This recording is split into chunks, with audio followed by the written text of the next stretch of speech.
आपको अपनी hair line जो है पीछे जाती दिख सकती है, आपको अपनी डेंसिटी कम होती दिख सकती है। ट्रैक्शन एलोपेशिया एग्जैक्टली है क्या, उसको समझना ज़रूरी है।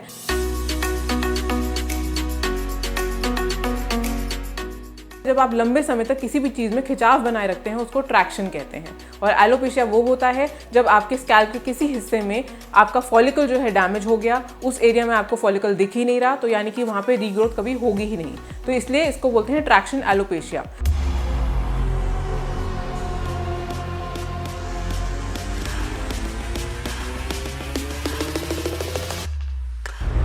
हाय, my name is doctor Nandini and I am from Dadu medical centre. आज हम बात करने वाले हैं ट्रैक्शन एलोपेशिया के बारे में। सो ट्रैक्शन एलोपेशिया में बेसिकली अगर आप लंबे समय तक अपने बालों को खींचकर बांध के रखते हैं, पोनीटेल बनाते हैं, टाइट पोनीटेल बनाते हैं, या हेयर बैंड बहुत टाइटली लगा के रखते हैं बालों को पीछे रखने के लिए, तो उससे आपको धीरे धीरे पुल यहाँ पर आपके बालों में आने लगता है और वहाँ पे कॉन्स्टेंट पुल की वजह से वो हेयर फॉलिकल डैमेज हो जाता है और फिर वो कभी भी वहाँ पर ग्रोथ नहीं दिखती। तो सबसे इंपॉर्टेंट बात यह है ट्रैक्शन एलोपेशिया में कि ये सबसे ज़्यादा फ्रंट एरिया में पाया जाता है, क्योंकि यहीं से पुल आप खींच के रखते हो तो यहीं पे पुल बनता है, तो यहीं से आपके हेयर फॉलिकल जाने शुरू हो जाते हैं और आपको इसको फ्रंटल एरिया में ज़्यादा से ज़्यादा पाया जाता है। इसको हम ऐसे ही डायग्नोज करते हैं। कॉमनली अगर मैं आपको बताऊं कि ट्रैक्शन एलोपेशिया किन लोगों में मिलता है, जैसे कि आप सोचें कि जो लोग पगड़ी बांधते हैं या पग बांधते हैं, उनमें आप देखेंगे कि वो टाइटली पोनीटेल बांध कर फिर उसके ऊपर पगड़ी बांधते हैं, तो उनमें ज़्यादा पाया जा सकता है। या आजकल जैसे ट्रेंड है हेयर बैंड लगाने का, तो आपने टाइटली अपना हेयर बैंड लगाया, साथ में पीछे पोनीटेल बनाई, तो ये मेल्स में भी करते हैं और फीमेल्स में भी करते हैं। तो दोनों में आपको दिख सकता है कि आपके बाल पीछे टाइटली बंधे हैं, तो आपकी हेयर लाइन धीरे धीरे पीछे जा रही है। अब जो ट्रैक्शन एलोपेशिया अगर हम समझ गए हैं, तो मैं आपको बताना चाहती हूँ कि ट्रैक्शन एलोपेशिया में जब आपका हेयर फॉलिकल पूरा डैमेज हो चुका है, उस एरिया में हेयर फॉलिकल है ही नहीं, तो वहाँ पर कभी ग्रोथ होगी नहीं। इसका मतलब है ना वहाँ पर पीआरपी इंजेक्शन काम करेगा, ना कोई सीरम काम करेगा, ना आपके मल्टीविटामिन्स काम करेंगे।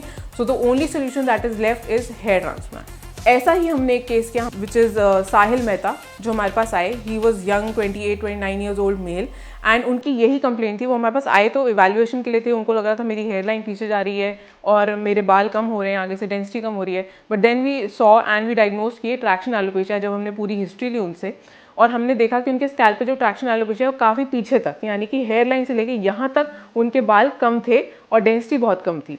ऑल्दो जब हमने पूरा स्कैल्प एनालाइज किया तो हमें उसमें मेल पैटर्न बॉल्डनेस यानी कि हार्मोनल हेयर फॉल का भी कुछ अंश पाए गए। लेकिन क्योंकि उनकी चीफ कंप्लेंट ये थी कि मेरी हेयर लाइन पीछे चली गई और उससे मेरा लुक काफ़ी ख़राब हो रहा है, तो इसलिए हमने उनको हेयर ट्रांसप्लांट के लिए काउंसिल किया।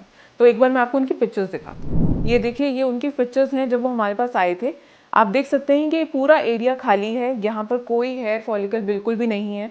तो ऑब्वियसली हमें पूरी एक नीड थी हेयर लाइन नई रिकन्स्ट्रक्ट करने के लिए, साथ में उधर वहाँ डेंसिटी देने के लिए भी। तो यहाँ पे हमने इनका स्कैल्प चेक करने के बाद अराउंड 35 to 3700 ग्राफ्स का प्लान किया एंड वी थॉट कि डोनर एरिया देखते हैं। तो जब डोनर एरिया देखा तो काफ़ी इतने अच्छा, थैंकफुली उनका जो मेल पैटर्न बॉल्डनेस था अभी तक इतना प्रोग्रेसिव नहीं था, तो हमें अच्छे नंबर ऑफ ग्राफ्स भी मिले डोनर एरिया से और काफ़ी अच्छे 3 फॉलिकुलर या 4 फॉलिकुलर ग्राफ्स मिले जो डेंसिटी के लिए इंपॉर्टेंट होते हैं। तो ये देखिए उनकी पोस्ट ऑपरेटिव पिक्चर्स हैं ये, जिसमें कि हमने पूरी एक हेयर लाइन रिकन्स्ट्रक्ट करी है जैसा वो चाहते थे according to the face and the shape. उसके बाद हमने पूरी डेंसिटी दी है उन एरियाज़ में जहाँ पे बिल्कुल भी फॉलिकल्स नहीं थे, वहाँ पे डेंसिटी दी है, हेयर लाइन को डेंस करा है और एक नेचुरल लुकिंग तरीके से बनाने की कोशिश की है हेयर लाइन, ताकि बिल्कुल भी ऐसा ना लगे कि इन्होंने हेयर ट्रांसप्लांट कराया।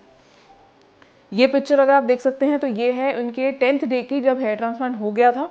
तो अब पूरा स्कैब्स क्लीन करे गए हैं और ऐसा पता चल रहा है कि यहाँ हेयर फॉलिकल्स हैं, यानी कि ये ग्रो करके पूरा वैसा लुक देंगे जैसा ये चाहते।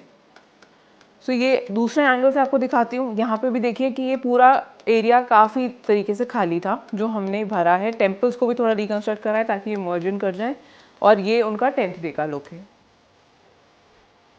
सबसे इंपॉर्टेंट चीज़ जो आप लोगों के मन में भी सवाल होता है वो ये है कि जब हम डोनर एरिया में से ग्राफ निकाल लेते हैं तो डोनर एरिया कैसा लगता है। तो ये देखिए, ये इनका डोनर एरिया था which is very dense, very nicely, मतलब यहाँ पे काफ़ी अच्छे ग्राफ्स हमें मिल सकते थे। ये हमने 3700 ग्राफ्स हमने इनके अप्रॉक्सीमेटली निकाले। आप देख सकते हैं कि ये हमने FUE टेक्निक का इस्तेमाल किया है, इसमें एक एक ग्राफ को पर्टिकुलरली फोकस करके निकाला है। और ये इनके 10th डे की है, जब आप देखेंगे कि पूरा एरिया हील भी हो चुका है, साथ में वहाँ पे रीग्रो हो चुके हैं उन फॉलिकल्स के जो ऑलरेडी वहाँ पे प्रेजेंट थे।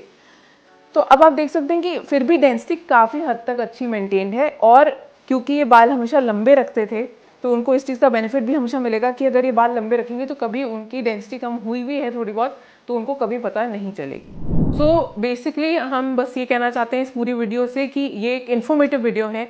आपको समझ में आना चाहिए कि अगर आपको ऐसी कोई पैटर्न दिखता है अपने हेयर फॉल में या हेयर लॉस में तो आपको अपने डर्मेटोलॉजिस्ट को कंसल्ट करना है।